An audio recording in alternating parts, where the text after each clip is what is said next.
Hello guys, സ്നേഹക്കുട്ടി പുത്തൻ promo വിശേഷങ്ങളിലേക്ക് എല്ലാ കൂട്ടുകാർക്കും സ്വാഗതം. അങ്ങനെ നമ്മുടെ പ്രൊമോയില് നമ്മുടെ ഋതുവിന് ഇന്ദ്രജിത്തിനെ തന്നെ വേണം എന്ന് വാശി പിടിച്ച് കരയുന്ന ഒരു നിമിഷങ്ങൾ തന്നെയാണ് നമ്മുടെ പല്ലവിയുടെ കാലിൽ വീണുകൊണ്ട് പറയുന്നുണ്ട്, എനിക്ക് ഇന്ദ്രിയത്തില്ലാതെ പറ്റത്തില്ല പല്ലവി ചേച്ചി എന്ന് പറഞ്ഞിട്ട് ഭയങ്കര കരച്ചിൽ കരയുന്നുണ്ട്. അപ്പൊ നമ്മുടെ പല്ലവിക്കാണെങ്കിൽ എന്ത് ചെയ്യണമെന്ന് അറിയാതെ ഇത് നമ്മുടെ സേതുവിനെ അറിയിക്കുന്നുണ്ട്. ഋതു കല്യാണം കഴിക്കാൻ ആഗ്രഹിക്കുന്നത് ഇന്ദ്രജിത്തിനെ ആണെന്നുള്ളൊരു കാര്യം. അങ്ങനെ തന്നെ നമ്മുടെ സേതു സമനില വിട്ട് അങ്ങോട്ട് പൊന്നുമാടത്തിലേക്ക് ഒറ്റ കയറിച്ചെല്ലലാണ്. എന്നിട്ട് ഋതുവിനെ ഇടിക്കാൻ നോക്കുന്നു, പൊരിഞ്ഞ ബഹളത്തോട് ബഹളം. ലാസ്റ്റ് നമ്മുടെ ഋതു പല്ലവിയോട് ആ ഒരു സത്യം, ഒരു രഹസ്യം പറയുന്നുണ്ട്. ഞാൻ പ്രഗ്നന്റ് ആണ് എന്ന് പറയുന്നത് പോലെയാണ് തോന്നിയത്. അപ്പൊ നമ്മുടെ പല്ലവി ആകെ ഞെട്ടി നിൽക്കുന്നുണ്ട്. ലാസ്റ്റ് നമ്മുടെ ഇന്ദ്രജിത്ത് വന്നിട്ട് അതിനിടയിൽ നമ്മുടെ സേതു പോയി ഇന്ദ്രിയത്തിനെ കുറെ അടിക്കുകയൊക്കെ ചെയ്യുന്നുണ്ട് കേട്ടോ, ഇത് അറിയുമ്പോൾ തന്നെ.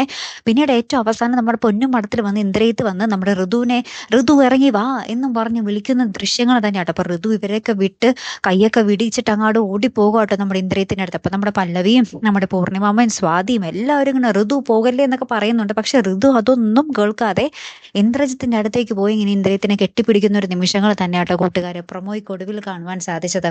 അപ്പൊ എന്തായാലും ഈ കളിയിൽ നമ്മുടെ ഇന്ദ്രജിത്ത് ജയിച്ചു. ഇനിയായിരിക്കും നമ്മുടെ ഋതു ഇന്ദ്രന്റെ യഥാർത്ഥ സ്വഭാവം അറിയാൻ പോകുന്നതല്ലേ. കാത്തിരുന്ന് തന്നെ കാണാട്ടോ. അടുത്തൊരു വീഡിയോയുമായി വരുന്നത് വരയ്ക്കും ഗുഡ് ബൈ.